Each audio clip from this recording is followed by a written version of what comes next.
Chapter 29 Link's Shadow.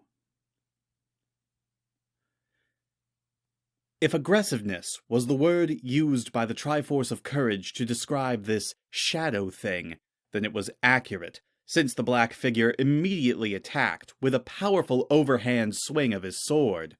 Link avoided it, but didn't get a chance to make an attack of his own, since the shadow just kept coming, swinging the blade so rapidly that Link could just barely raise his shield in time to stop some of them. "Why do you want the princess to wake up so badly?" the shadow asked when they locked blades. "She rejected you. Humiliated you. You're not good enough for her, remember? You're nothing but a glorified servant boy who she wouldn't give the honor of polishing her shoes." "I am the Lord Sheriff of Hyrule," Link replied, shoving the figure back. "I was knighted by King Harkinian himself, and charged with bringing justice and order to every inch of the kingdom. Facade even gave me my own holiday." Now Link went on the offensive, making sparks fly when his silver sword slid across the black figure's shield, and even managing to land a hit when he brought up his foot and kicked the shadow in the chest. It wasn't enough to knock him down, but the Lord Sheriff kept pressing the attack, but his momentary advantage didn't last long. The shadow ducked to avoid a slash that struck a pillar instead, then jumping up while swinging his dark shield right into Link's face, and this time there was plenty of force to knock one of them down. "You are a delusional slave, Link," the black figure said, Link scooting backwards across the floor to keep the dark sword from touching his neck. "After you beat Ganondorf, Facade married the latest Zelda and became king. Aghanim, your supposed best friend, now rules an entire province, married to Miranda, cousin to the queen. Tell me, slave boy, how is it that a wizrobe, a goddamn wizrobe, is good enough for the royal family, but you aren't?" "You can't force a woman to love you, Shadow," Link replied, smacking away the sword with his blade and getting up. "It hurt when Zelda rejected me, it really did, but I'm in love with Sing. I think I was from the first moment I saw her. I know you don't understand this, but Facade and Queen Zelda love each other. Aghanim and Miranda love each other. I don't resent my friends for their happiness like you do." Now becoming visibly angry, both from the situation as well as from what the black figure was saying to him, the Lord Sheriff went on the attack, letting out an angry roar of his own as he rushed forward, jumping up into the air and spinning around, swinging the silver blade with all of his might, and slicing the shadow's dark shield in half like he had once done to Darknut 5 years ago. The shadow backed off, discarding the broken shield and putting both hands on his sword, but now keeping his distance. "Your mind is filled with greed and ambition," Link said, keeping his guard up. "I know because I feel it. You think I should have become king after beating Ganondorf. You think that I should have walked out of Spectacle Rock with the Triforce and Zelda, but I don't want that. Not really. As the Lord Sheriff, I have the freedom to go where I want. I have enough wealth for everything I need. The people love me, and I'm going to spend the rest of my life with the most beautiful magician who ever lived." No, Link, you're not," the shadow replied, becoming calmer. "I'm you, Link. The only abilities I have been copied from what you already possess.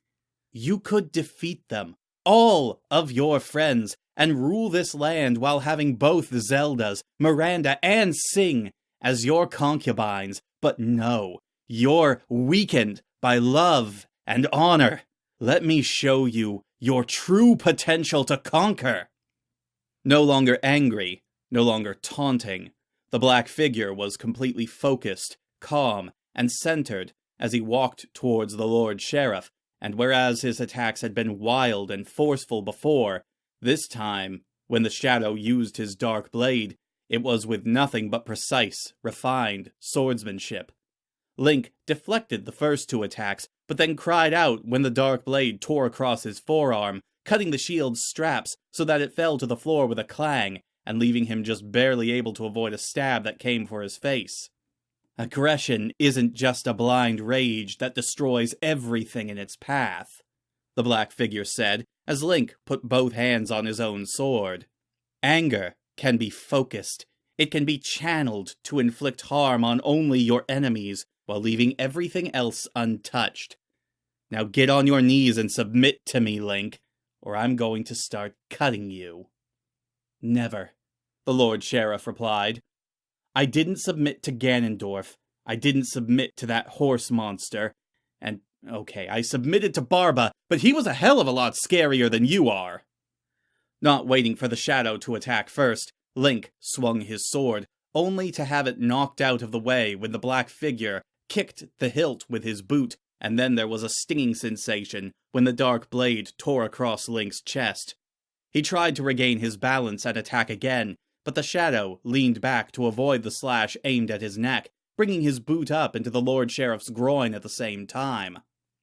Next, tasting blood when the tip of the dark blade cut into his cheek, then dropping his sword after getting a deep cut across both forearms, Link tried to move out of the way, but couldn't stop the black figure from cutting him across the back of both legs after moving around behind him. Groaning with pain and spitting out blood as he fell to his knees, the Lord Sheriff gasped when he was struck in the back of the head with the hilt of the Shadow's sword, putting him on his hands and knees, and then screaming when the dark blade was stabbed right through the back of his shield hand so hard that a small crack formed in the floor below. Disarmed, bleeding, and on your knees. Pathetic, the black figure said, punching Link in the back of the head to make him fall on his stomach. Now you lie there, and watch with tears in your eyes as I claim the Triforce, your woman, your whole life. Making the Lord Sheriff cry out again when he ripped the dark blade out of his hand, the shadow chuckled to himself as he walked over to the large altar in the center of the room, and started up the stairs.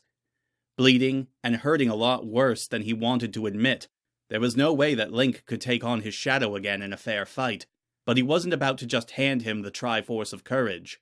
So, with the very last of his strength, the Lord Sheriff picked up his silver sword and tossed it while trying his best to aim. Falling back on his face after the throw was complete, Link wasn't even sure if he was going to hit his target until hearing the black figure gasp in shock when the spinning blade sunk deeply into his back. Arching his back reflexively and somehow managing to keep hold of his sword, the shadow tried to keep himself from falling, instead doing a kind of awkward backwards hobble down the stairs to where he tripped over Link, who had gotten back up to his hands and knees. Crying out in a mixture of groaning and coughing, the black figure fell onto his back, forcing the silver sword to pierce all the way through to the hilt, so that the blade was sticking out through his chest. Now crawling over to him, the Lord Sheriff pulled the dark blade from his hand, raised up, and plunged the dark sword down into the black figure's face. His shadow went limp, his whole body vanishing a moment later, and leaving the severely wounded Link with nothing to stop him from claiming the Triforce. The dark blade had vanished with its master, and his own sword was out of reach, leaving the Lord Sheriff only able to groan painfully as he started to crawl up the stairs of the altar. This crawl, although without obstacles, was by far the most difficult thing he had done since the quest began, feeling like the shimmering blue pyramid was miles away as he dragged himself up step by painful step, nearly passing out several times before finally making it to the top, and reaching out to touch the Triforce of Courage. With his fingers only brushing the edge of his prize, suddenly all of the torches in the chamber ignited, returning the whole chamber to the golden and lavish decor that was there when he had first walked in. And now he no longer felt any pain in his body. Looking down at himself, the Lord Sheriff saw that he was no longer bleeding, but this time the old man was nowhere to be found. "Well done, Link," the Blue Pyramid said. "You have conquered all of the trials set before you, both by Sing and by my illusions within the Great Palace. The Thunderbird, your shadow, and the old man, nothing but shadows of a long-forgotten past that I used to test you, and you performed wonderfully." "Will you help me then?" Link asked, sitting down to rest. "Will you help me break the curse on Princess Zelda?" In response, the shimmering blue pyramid simply requested that the Lord Sheriff carry it from this place, and as he carried the Triforce toward the surface, the great palace began to change. Beginning with the golden walls, floor, and ceiling, they faded into a dull gray stone, while the furniture and tapestries slowly rotted away to nothing. By the time Link stepped out of the entrance into Death Valley, the great palace was nothing but a crumbling ruin that was slowly sinking into the magma. "Link?" Sing said, after appearing in a strong gust of wind. "Link, is that the Triforce?" The two of them excitedly embraced, kissing passionately while he tried to hold on to the blue pyramid.